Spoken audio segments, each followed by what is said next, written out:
I wish to warmly welcome the Secretary General, His Excellency Mr. António Guterres, and give him the floor. Thank you very much, Mr. President. Mr. President, Excellencies. I'm here to report on the implementation of Security Council Resolution 2401, which was unanimously adopted by this Council on the 24th of February. But I am keenly aware that I'm doing so just as the bloodletting in Syria enters its 8th year. Let me highlight just one stark fact on this grimmest of anniversaries. In 2017, more children were killed in Syria than during any other year since the war began. I am deeply saddened by the immense loss and cascading suffering of the Syrian people. And I'm deeply disappointed by all those who have, year after year, by action or inaction, by design or indifference, allowed this to happen. My grief and frustration are compounded by all I know of the people of Syria. As United Nations High Commissioner for Refugees, in the aftermath of the Iraq War, I saw the remarkable hospitality of the Syrian people in hosting 1.5 million Iraqi refugees, not in camps, but in their communities across the country. Syria was a place where refugees could live in security, trying to rebuild their lives and raise their families. Today, so many of those generous Syrians who shared so much have themselves been forced from their homes, becoming refugees or internally displaced. In neighboring countries, whose enormous hospitality I witnessed, but are burdened by overwhelming needs, the vast majority of Syrian refugees live below the poverty line. And many of those Syrians who journeyed even further from home in search of safety found the doors they once opened to others in need shut in their face.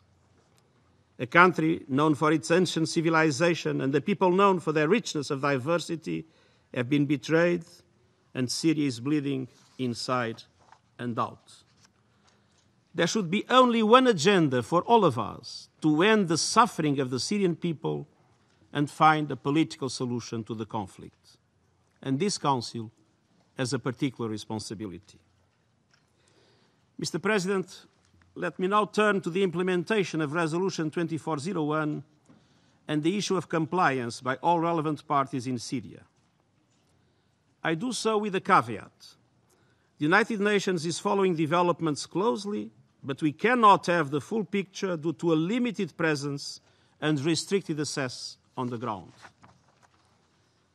Resolution 2401 demands all parties to, and I quote, cease hostilities without delay and engage immediately to ensure full and comprehensive implementation, and then for a durable humanitarian pause for at least 30 consecutive days, and then throughout Syria, end of quote.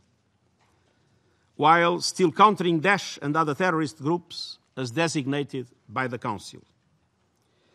It is true that in some areas, like Deir ez-Zor and with the recent ceasefire in Douma that I will address later, the conflict is diminishing in intensity. Yet, there has been no cessation of hostilities. Violence continues in Eastern Ghouta and beyond, including in Afrin, parts of Idlib, and into Damascus and its suburbs. Particularly in Eastern Ghouta, airstrikes, shelling, and ground offensives have intensified after the adoption of the resolution and claimed many hundreds of civilian lives, some even reporting the toll at more than 1,000. The resolution further demands the enabling of, and I quote, the safe, unimpeded, and sustainable delivery of humanitarian aid and services, end of quote. Despite some limited convoy deliveries, the provision of humanitarian aid and services has not been safe, unimpeded, and sustained. The resolution calls for, and I quote, all parties to lift the sieges in populated areas, including in Eastern Ghouta, Yarmouk, Foa, and Kefriya. No sieges have been lifted. The resolution demands for the medical evacuations of the critically sick and wounded. To our knowledge, not one critically sick or wounded person has yet been evacuated, but I will come back to this later in relation to a recent announcement. The resolution reiterates its demands, and I quote, reminding in particular the Syrian authorities that all parties immediately comply with their obligations under international law, international human rights law, as applicable, and international humanitarian law, including the protection of civilians. And I remind all involved that even efforts to combat terrorist groups identified by this Council do not supersede these obligations. Yet we see egregious violations, indiscriminate attacks, and the failure to protect civilians and civilian infrastructure. Mr. President, since the passage of Resolution 2401, my special envoy, Staffan de Mistura, and I have been focused on helping to create the conditions for a cessation of hostilities in Eastern Ghouta, where, as I said to the Council 2 weeks ago, people have been living in a hell on earth. As my special envoy has said to the Council a few days ago, and I quote, Eastern Ghouta is the most urgent situation because it is where we have the clearest potential to try to support the de-escalation in concrete ways, and because we have been concretely approached. End of quote. On the 26th of February, the Russian Federation announced a 5-hour daily humanitarian pause in Eastern Ghouta. I will speak to this later in my remarks. On 27 February, the President of the Security Council and I received a letter from the Syrian National Committee conveying another letter of the 3 armed opposition groups in Eastern Ghouta, Jaish al-Islam, Falah al-Rahman, and Aha al-Sham. They expressed their commitment, and I quote, to the full implementation of relevant Security Council resolutions, especially Resolution 2401, end of quote, and to expelling, and I quote, the armed groups of Hayat Tahrir al-Asham, Al-Nusra Front, and Al-Qaeda, and all of those belonging to them from Eastern Ghouta, end of quote. They also promised to ensure humanitarian access and the facilitation of the work of UN agencies. On receiving the letter, the Office of the Special Envoy opened channels with all 3 groups inside and outside the enclave. The respective commanders issued further letters expressing the group's readiness to negotiate with the Russian Federation in Geneva. In parallel, both I and my Special Envoy engaged with the relevant authorities of the Russian Federation. My team on the ground did likewise and also engaged with the government of Syria. We offered the UN's good offices to facilitate and observe any meeting between the representatives of the armed opposition groups, the Syrian government, and the Russian Federation. For a few days, and despite our best efforts, it was not possible to schedule any meeting. Meanwhile, on 6th of March, the Syrian government had addressed a letter to me and to the President of the Security Council. The letter stated that Syria positively welcomed Resolution 2401, and I quote, as it stresses firm commitment to the Syrian state's sovereignty, independence, and territorial integrity in accordance with the provisions of the UN's Charter, and calls for implementing a humanitarian truce across Syria to ensure a safe, sustainable, and unhindered access of humanitarian aid. End of quote. That same day, my special envoy informed the Russian Federation of his intention to invite the 3 armed opposition groups to a meeting with the Russian Federation in Geneva 3 days later. On 7 March, his interlocutors replied that they did not think a meeting in Geneva was the best option and were pursuing contacts on the ground with the relevant armed opposition groups. As these diplomatic efforts were taking place, fighting went on.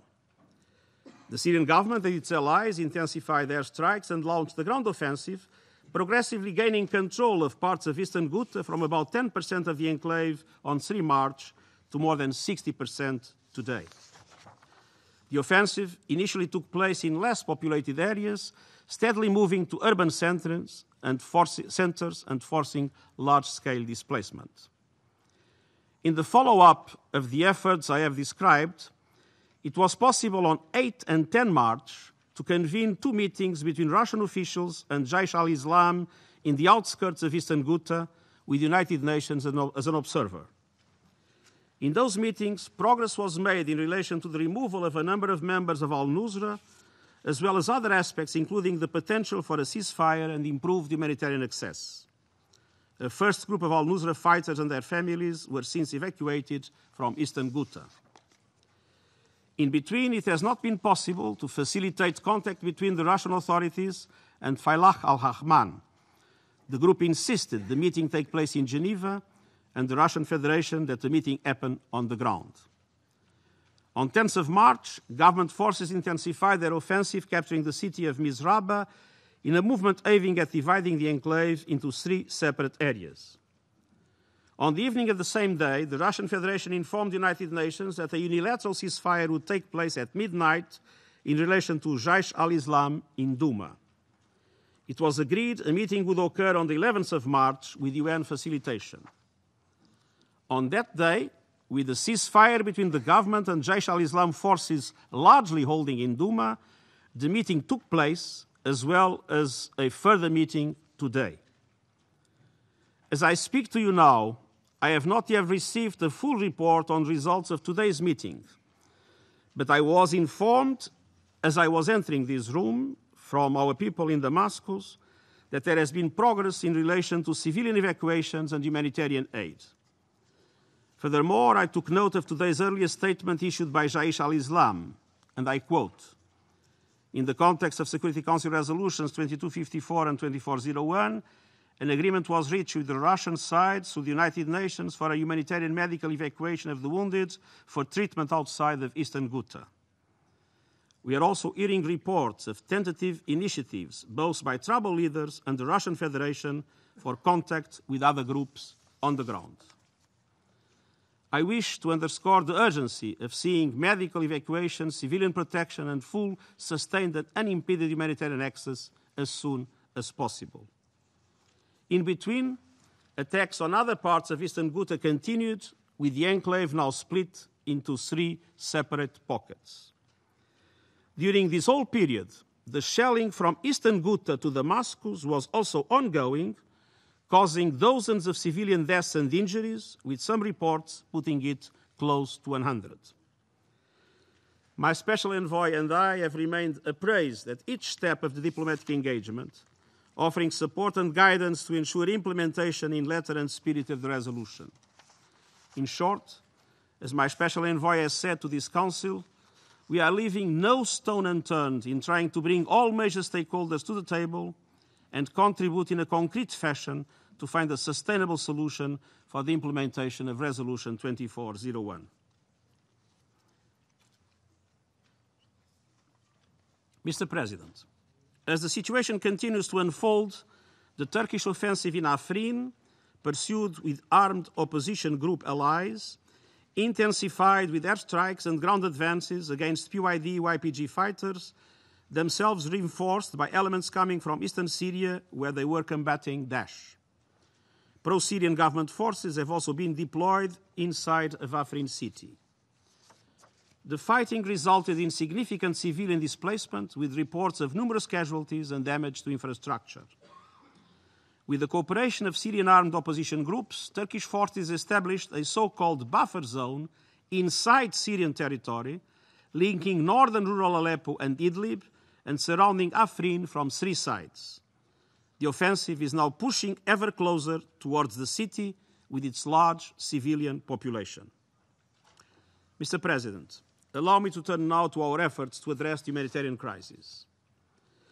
When Resolution 2401 was adopted, the United Nations and its humanitarian partners stood ready to deliver. Plans were in place for multiple convoys each week to agreed-upon locations in response to independently assessed needs.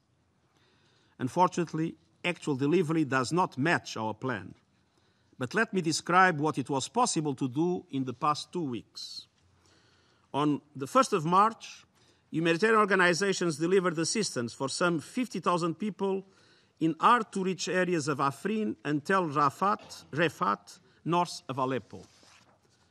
On 4 March, a convoy of 19 trucks organized by the United Nations, the Syrian Arab Red Crescent, and partners reached Dar al-Kabira in northern Homs.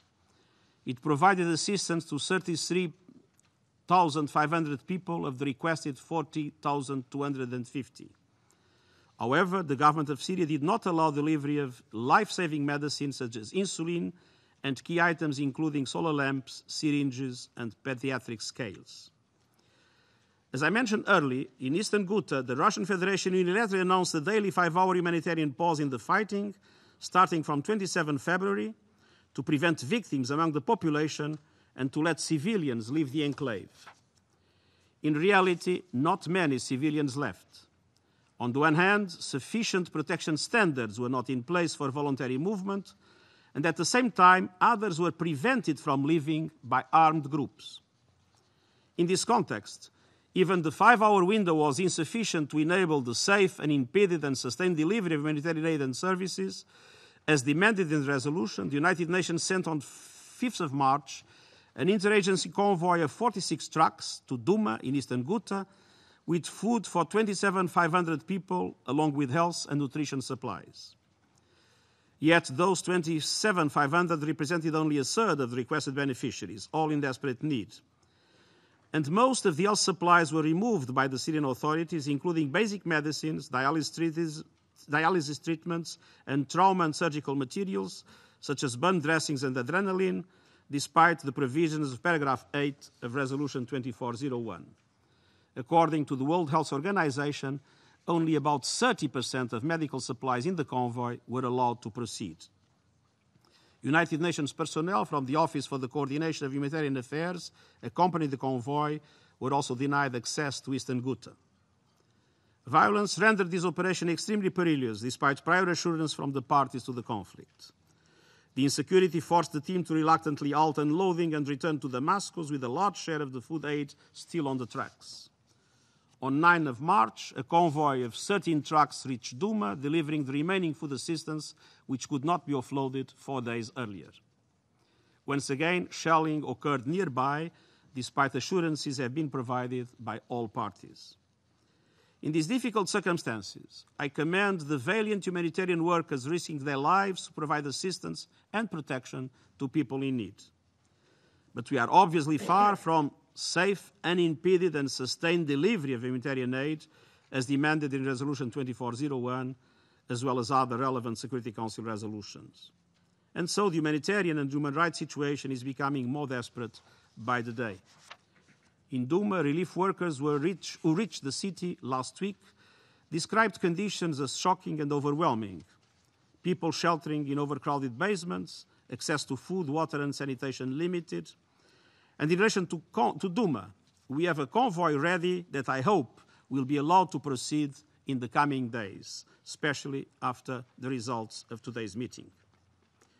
As in all conflict settings, the specific needs of women are not receiving sufficient attention, including access to safe spaces, critical health services, medicine and baby formula for their children. In Eastern Ghouta, health partners on the ground advise that more than 100 people are in urgent need of medical evacuation. The United Nations is ready to support these medical evacuations in cooperation with the Syrian Arab Red Crescent and other partners. A prioritized list of those in greatest need, mostly children, has been shared with the Syrian authorities, and I urge a positive response, hoping that today's meeting will allow it to take place in the immediate future. Mr. President, the Syrian Arab Red Crescent has announced its intention to send a relief convoy to Afrin as soon as security conditions allow. And the UN humanitarian mission is awaiting government authorization to immediately deploy to Raqqa for assessment of security and needs. There are also new disturbing allegations of the use of chlorine gas. Even if we cannot verify them, we cannot ignore them. I continue to urge the Council to find unity on this issue. Mr. President, having said what I said, I believe that despite all the difficulties, lack of trust, mutual suspicions, or cold calculations, it should be possible to implement Resolution 2401. It should be possible to have a cessation of hostilities. It should be possible to deliver aid. It should be possible to evacuate the sick and wounded. It should be possible to lift the sieges. It should be possible to accelerate humanitarian mine actions throughout Syria.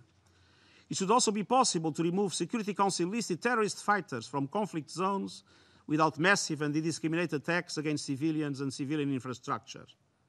We cannot give up for the sake of the Syrian people. I appeal to all parties for the full implementation of Resolution 2401 throughout the whole of the Syrian territory. and the United Nations is ready to assist in any efforts to make it happen. I call on all states with influence to exercise it in support of the efforts of the United Nations and the implementation of the resolution. I hope this week's Astana ministerial meeting, which will gather the guarantors of the de-escalation, will concretely restore de-escalation arrangements and take real steps on detainees, abductees, and missing persons. The dramatic situation I have described, the calamity across the country, the rivalries, the cynicism, the cruelty, highlight the need for a political solution. And my special envoy continues to work towards the full implementation of Resolution 2254. Mr. President, on Thursday this conflict will enter its 8th year. I refuse to lose my hope to see Syria rising from the ashes, to see a united, democratic Syria able to avoid fragmentation and sectarianism, with its sovereignty and territorial integrity respected, and to see a Syrian people able to freely decide their future and choose their political leadership. Thank you. I think this